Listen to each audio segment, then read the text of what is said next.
Привіт! Я Артінот. І я тут, щоб запевнити тебе, що іноді обирати не обов'язково.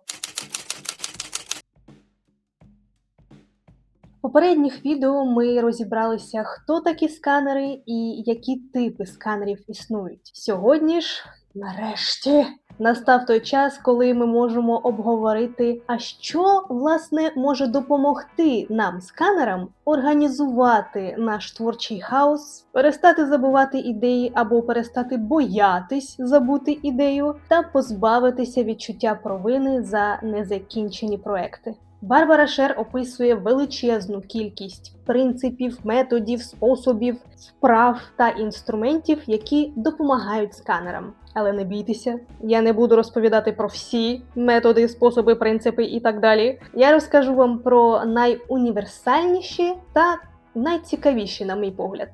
Тож, поїхали! Перший блок інструментів – це інструменти фіксації ідей і думок. Ці методи допомагають розвантажити мозок, щоб він не турбувався, не переживав, не боявся, що якась ідея або геніальна думка забудеться або загубиться.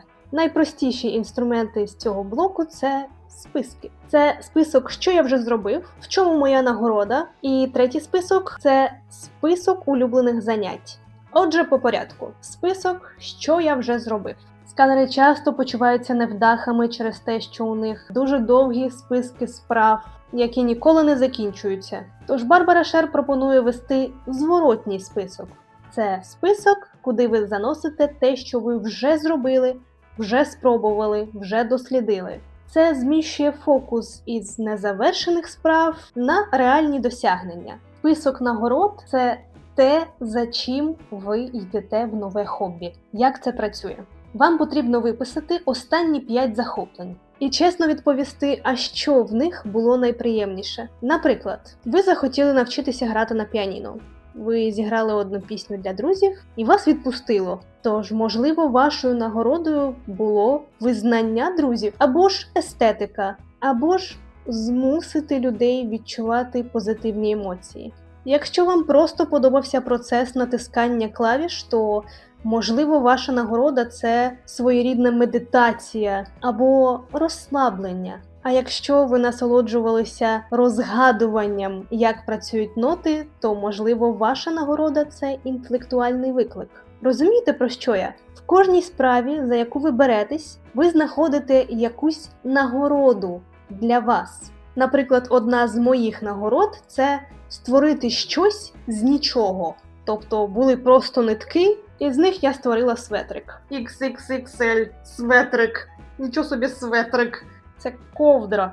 Або як з воску народжується ювелірна прикраса. Або як фарби і полотно перетворюються на витвір мистецтва. Знаючи свою нагороду, ти зможеш, по-перше, обирати наступні хобі легше і швидше, бо ти вже будеш знати, за чим конкретно ти туди йдеш і що ти хочеш від цього отримати. А також ти будеш краще розуміти себе. А також в деяких справах ти будеш розуміти, що продовжувати вже не варто, бо нагорода, за якою ти прийшов, вже отримана. І третій список зі списку списків – це мої улюблені заняття. Його суть максимально проста. Ви записуєте 20 речей, які роблять вас щасливими, які наповнюють вас енергією. Просто речі, від яких ви отримуєте насолоду. Це не обов'язково мають бути якісь масштабні або професійні справи.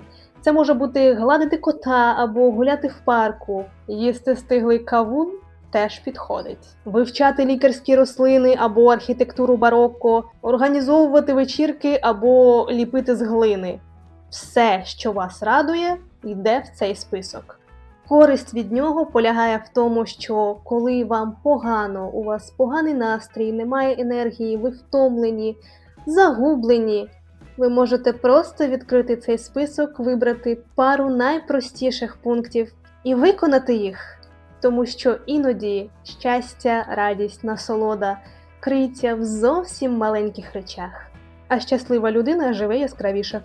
Наступний інструмент – це щоденник сканера. Цей інструмент Барбара рекомендує мати кожному сканеру, незалежно від його типу.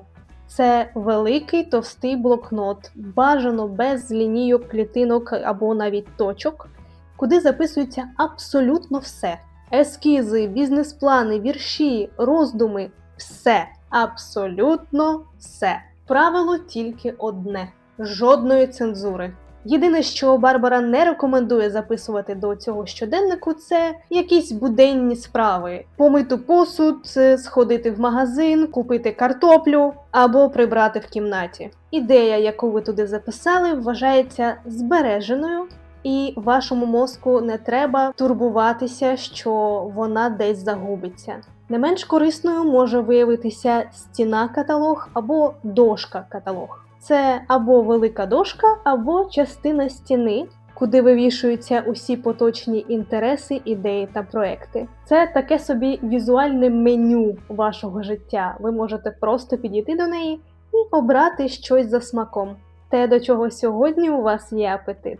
На мою думку, це дуже схоже з мапою бажань або мрій. Головне – візуалізувати, щоб те, що ви хочете, не загубилося поміж сотні думок щодня. Другий блок інструментів-сканерів – це організація простору. Сканери часто переходять від одного захоплення до іншого. Ці інструменти допомагають робити це швидко та не створюючи безлад. Барбара пропонує завести окремі коробки для окремих хобі. Наприклад, в одну коробку ви можете скласти усі олівці і фарби, в іншу – нитки для в'язання, ще в одну – матеріали для вивчення іспанської мови, або ж для деталей радіокерованих моделей. Коли інтернет...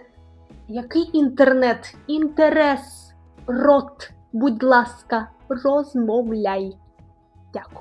Коли у вас спалахує інтерес, ви просто берете цю коробку, відкриваєте і там вже все готово.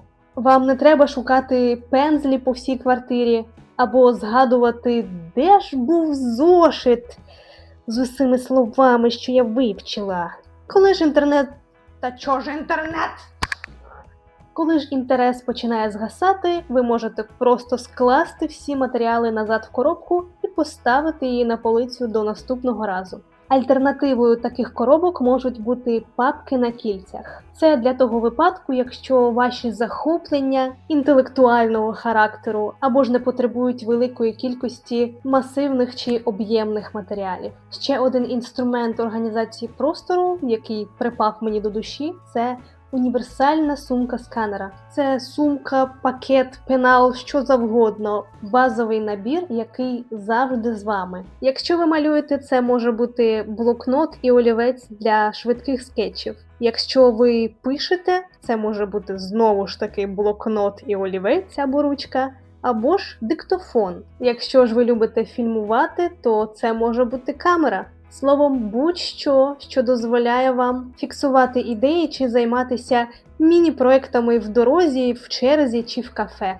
Третій блок інструментів-сканерів – це планування та управління часом. Оскільки ми не Герміона Грейнджер і ми не можемо знаходитися на всіх уроках одночасно, нам потрібні деякі інструменти планування. По-перше, це календарі та щоденники. Залежно від ваших амбіцій та кількості ваших захоплень, вам може підійти звичайний календар на рік, на 15 місяців або ж на 3-5 років. Мабуть, найдивніший варіант – це календар на 15 місяців. Але Барбара пропонує систему триместрів. І стандартний календар, де у вас є 4 цикли, може змушувати нервувати. А коли це незвичайний календар, коли у вас є додаткові 3 місяці, мозок ставиться до цього з більшою цікавістю та менше аналізує, тому що це щось нове, щось незвичайне, незвідане. Календар на 3-5 років дає спокій і показує, що час є для всього. Якщо ваша мета досить масштабна і ви не можете фізично досягти результату за 3 місяці, цей варіант для вас. 1 рік я присвячую музиці, 1 рік гончарству, а ще 1 подорожам. Цей календар допомагає не намагатися запхати все в 1 рік, вигоріти і не отримати нічого. А ми прийшли за нагородою. Інший інструмент для планування – це щоденник. Так, як в школі. Пам'ятаєте, у нас в школі було десь 15-20 предметів. І ми мали їх всі за тиждень, за 1 тиждень. Звісно, зараз абсолютно немає ніякої необхідності ставити собі 7 чи 8 уроків. Ви можете вибрати 2-3 заняття і розписати собі свій розклад. Перший урок читання, другий малювання, третій програмування. Тут ви сам собі і директор, і завуч, і класрук. Ще один дуже простий, але дуже дієвий інструмент – це звичайний таймер. Ми чомусь вважаємо, що 10-15 хвилин – це ніщо. Я нічого не встигну за такий короткий проміжок часу. Але я протестувала цю гіпотезу, і таким чином я прочитала книгу за місяць. Це на 1 книгу більше, ніж зазвичай. Швидкий скетч, пару римованих фраз, пару зв'язаних рядків. Все це не потребує багато часу. Останній блок я б назвала колективний. Бо якщо усі попередні інструменти ви легко можете використовувати самостійно, це дещо інакше. Головна теза Барбари Шер звучить як «ізоляція – це вбивця мрій». І тому вона придумала так звані вечірки ідей. Це, по суті, мозковий штурм, але в колі доброзичливих людей. Це можуть бути ваші друзі, родичі, колеги або ж навіть абсолютно незнайомі вам люди. Головне правило – ніякої критики. Процес такої вечірки побудований дуже просто. Одна людина виходить і каже «я хочу» і називає свою ідею. Але і називає проблему, чому вона не може цього досягти. Або чому вона не знає, як цього досягти. Наприклад, я хочу створити колекцію ювелірних прикрас, але я не знаю, де шукати виробництво. Щойно озвучено «але» мозковий штурм усієї кімнати вмикається на вирішення цієї проблеми, на пошук безлічі ідей, які могли би допомогти. Як в класичному мозковому штурмі, так і в цій модифікації враховуються всі ідеї. Як я вже сказала, ніякої критики. На цьому етапі ми не думаємо, чи спрацює ця ідея, чи це занадто дорого, чи занадто складно. Ми просто збираємо список ідей вирішення проблеми. Або, якщо хочете, список ідей досягнення цілі. Барбара навіть пише, що на деяких вечірках такого типу люди знайомились один з одним і знаходили буквально людину, яка вирішить твою проблему. Наприклад, якби у мене була така, як вона каже, команда успіху, я могла би неочікувано дізнатися, що взагалі-то в цій команді є ювелір. І я, наприклад, можу вирізати модель з воску, а він відлитий в металі. І саме тому Барбара наголошує, що творчі сканери не мають бути ізольовані. І головне, жодного реалізму на перших етапах. Це що? Газонокосилка. Клас, тебе ще не було в відео. На сьогодні це все. Я дякую вам за перегляд. Я сподіваюся, що вам було цікаво. І, можливо, якийсь з цих інструментів допоможе вам у вашому творчому шляху. Сяйте яскраво, пануйте над своїм хаосом. І побачимось у наступних відео. І перший список зі списку списків – це список. Трошки мозок засвербів. Забула.